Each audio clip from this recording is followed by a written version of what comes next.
Good morning everyone, and this is a bit different today because I'm recording assembly from my house this time instead of from in school, because I thought that was a wee bit more appropriate given that we're all meant to be staying in our own homes.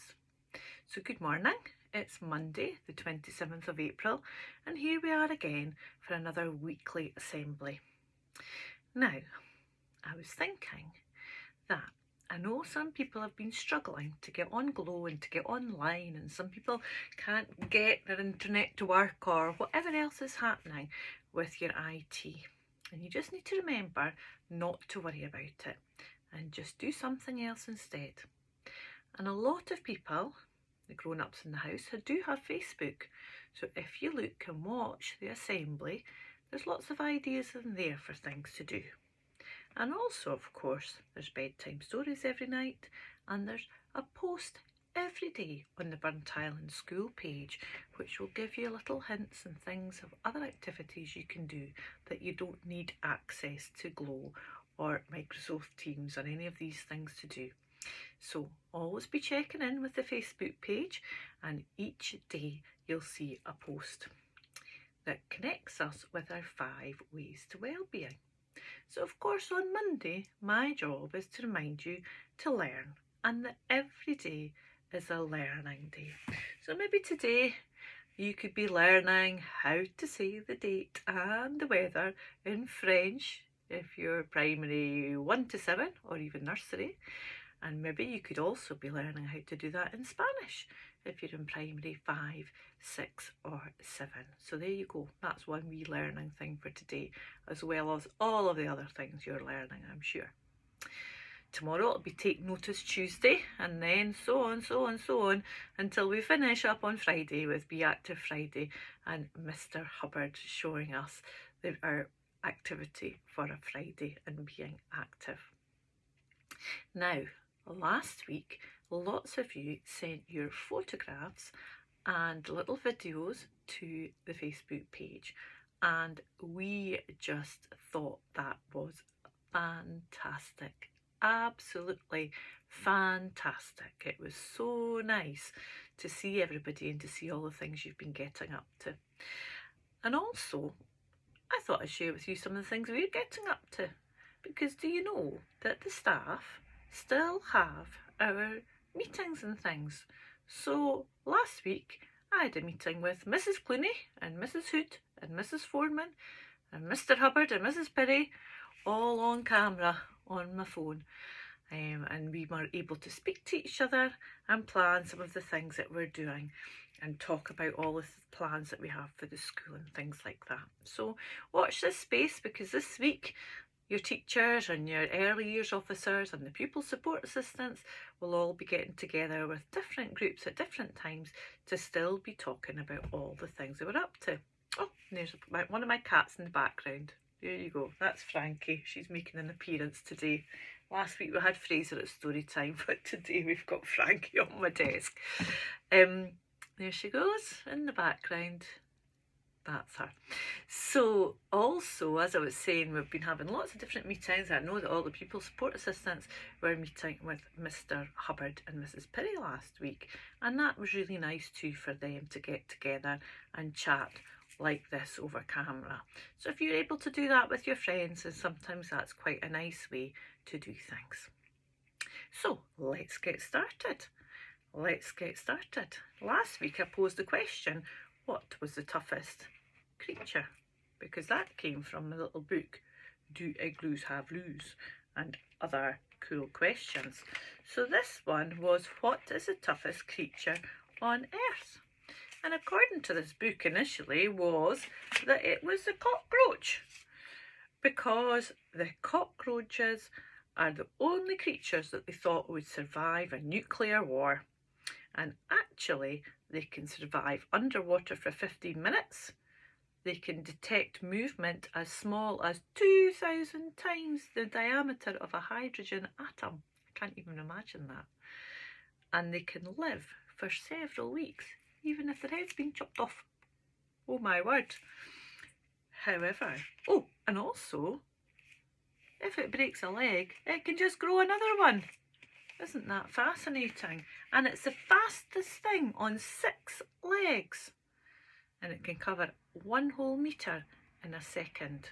So maybe you could have a look at that and do a little bit of maths around that. However, it has a rival, a little creature called the tardigrade. And it is actually a microscopic creature that can live without water and things like that. It sounds like an absolutely incredible creature and can survive extreme conditions. So there you go. So the tardigrade, a microscopic creature, is it's tougher than a cockroach. But you'll probably be more familiar with a cockroach. Not that we really have many at all in this country. So you might want to have a little look and do a little bit of research about other animals that might interest you. That's one thing. Now, on this day in history, my word, I think we'll come back to that, because we'll come back to that. We're going to start before that with our 365 Days of Wonder. And I flip through and I just let the book open, because sometimes I don't read them in order. And I let the book just go, and then I put a post-it in it. And this was the quote, and I really like this one. So this says, you can complain because roses have thorns, or you can be grateful because thorn bushes have roses. You can complain because roses have thorns, or you can be grateful because thorn bushes have roses. What do you think that's telling us? What do you think? Now, at this point in the assembly, we'd be walking around with a microphone trying to find out what you all think. But of course, I can't do that. So you might be speaking back to me through the camera, which would be really nice. You can complain because roses have thorns, or you can be grateful because thorn bushes have roses. And what I took from that to mean is it's about your attitude, isn't it? If you go around complaining about something nice not being quite perfect because it's got thorns perhaps, then you're not seeing the positive. Whereas if you're being grateful that actually a thorn bush has got a lovely rose, then that's it's a more positive mental attitude, PMA. And having a positive mental attitude and seeing the best in things is sometimes what we need. Sometimes makes us feel better, doesn't it? Not to see the negative in things, but to see the positives, even when it's really hard. And I know that it's really hard sometimes for some people. So there you go. You think about those roses and those thorns.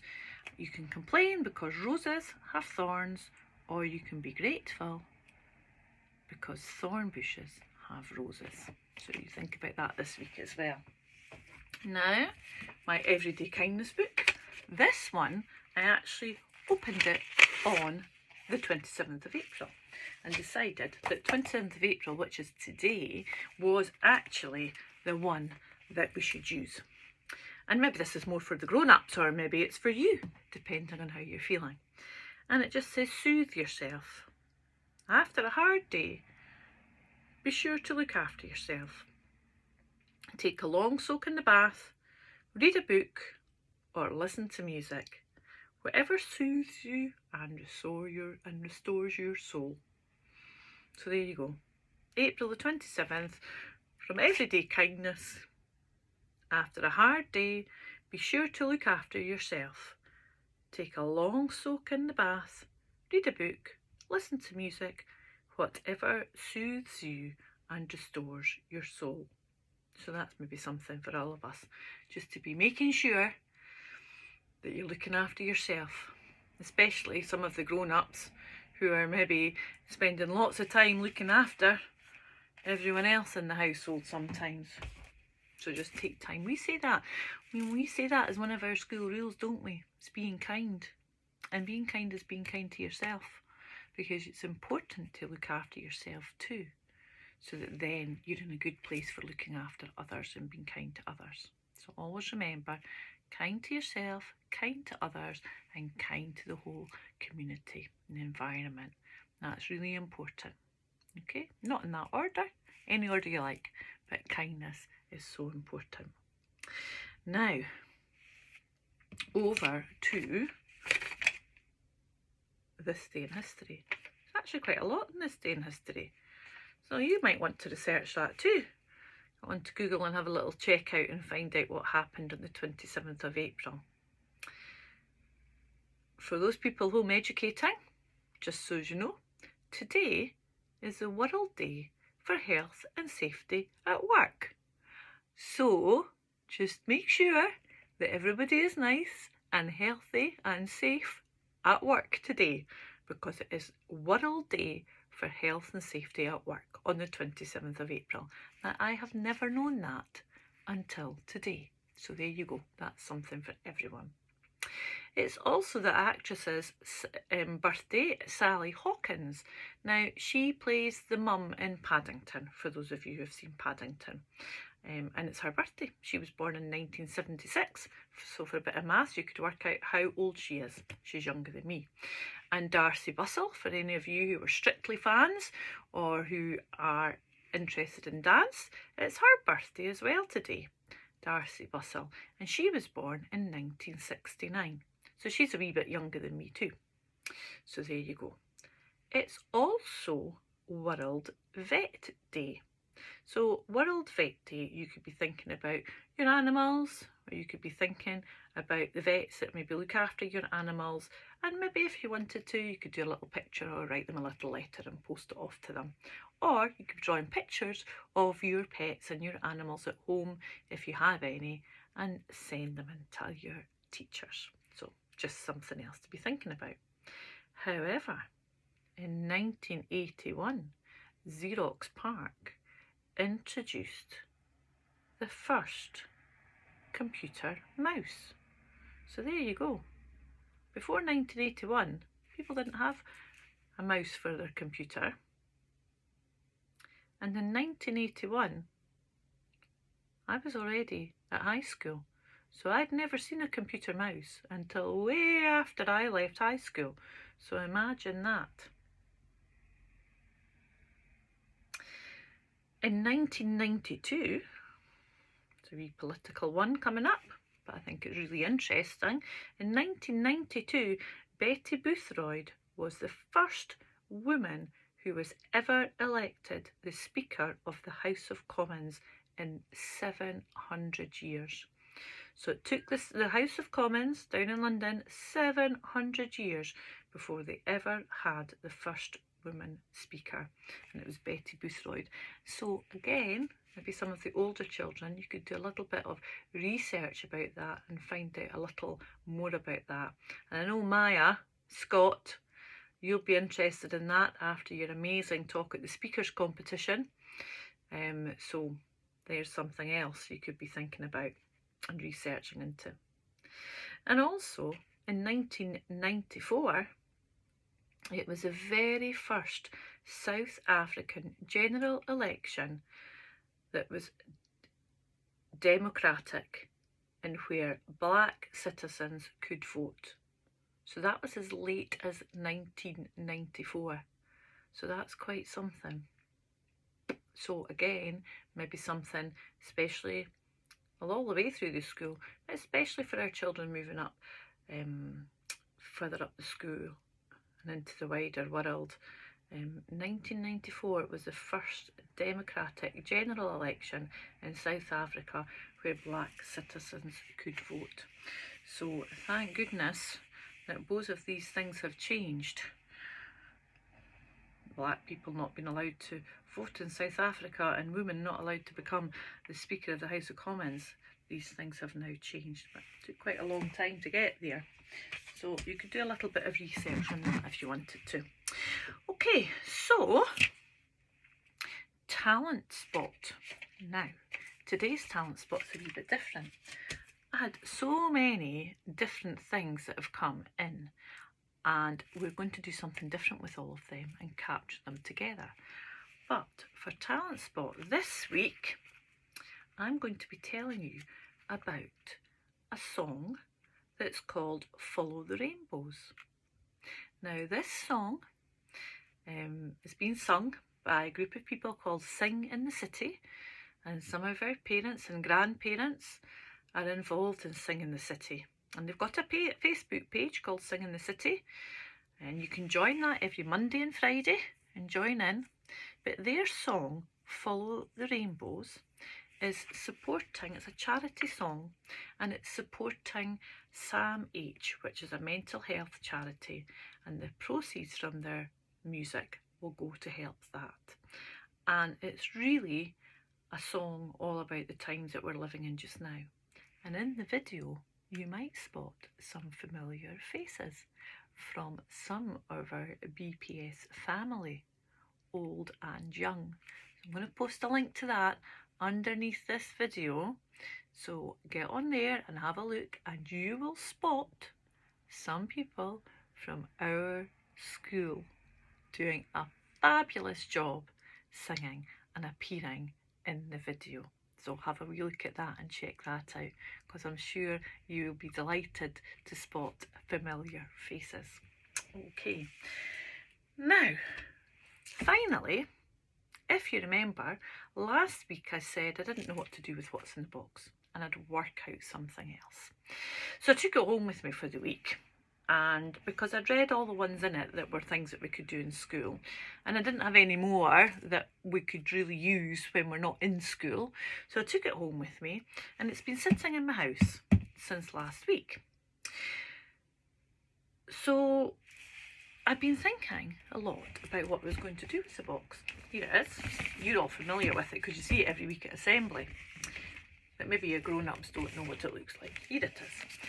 Anyway, as I picked it up, I felt something rattle about in it, and when I opened it, there was a letter inside it.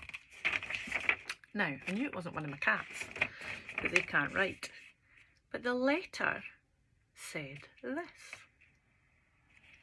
It said, "Dear Mum." That gives you a clue. "Dear Mum, I was thinking that maybe you could put what's in the box at the toll centre outside beside where the food bank drop-off point is. That way everybody in the town will know where it is and people can still put their suggestions in.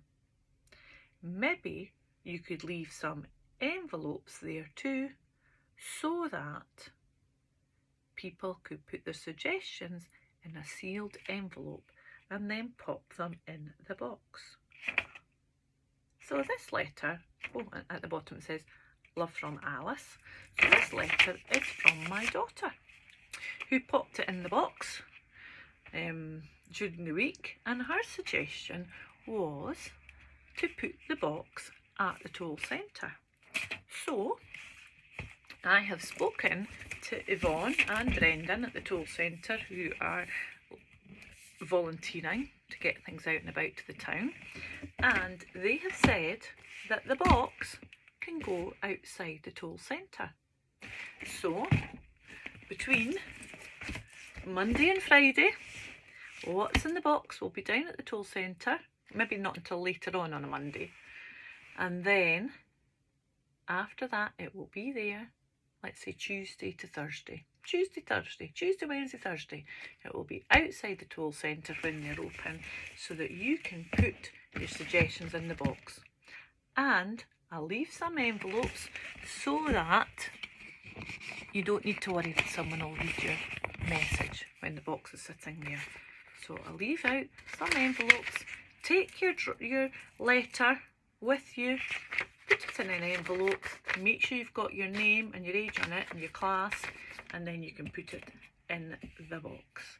and I will collect them at the end of the day on a Thursday or first thing on a Friday morning, so they're ready for me to read at assembly. How does that sound? And if you're at the toll centre anyway, you could always put a tin of soup in their box, or a tin of beans or something for the food bank while you're up there passing.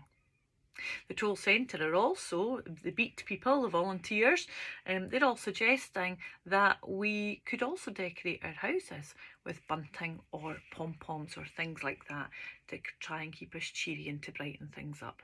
So I'm going to be doing that this week, and I'm going to put some bunting up at the front of my house, along with my rainbows on my window and my big teddy bear in my front room, so that my house looks nice and cheerful, because I will be missing the Civic Week decorations this year, as I'm sure many of you will be missing them too, and maybe some bunting and your teddy bear and your rainbows will help brighten up everyone's moods, and people when they're out on their walks or when they're driving through the town, and they'll see that Burntisland is still a happy place to be, with lots of people who are all in this together because we're doing similar things. That's been 20 minutes. That's a long time, isn't it? That's one thing about these assemblies. At least you can pause them and start again and switch them off and come back to them. Not like the real thing when I've got the microphone in my hand. You have a really good week, everyone. Stay safe, stay well, and stay connected to the people in school, because we're all there for you. We're all there, just not in the usual sort of way, but we are here. So message us, put your letters in the box, keep in touch with your teachers any way you can, post your photographs on our page, and know, please know, that we're thinking about you all the time, and we're missing you all so much. So take care, keep safe, keep well, and keep connected. Bye for now.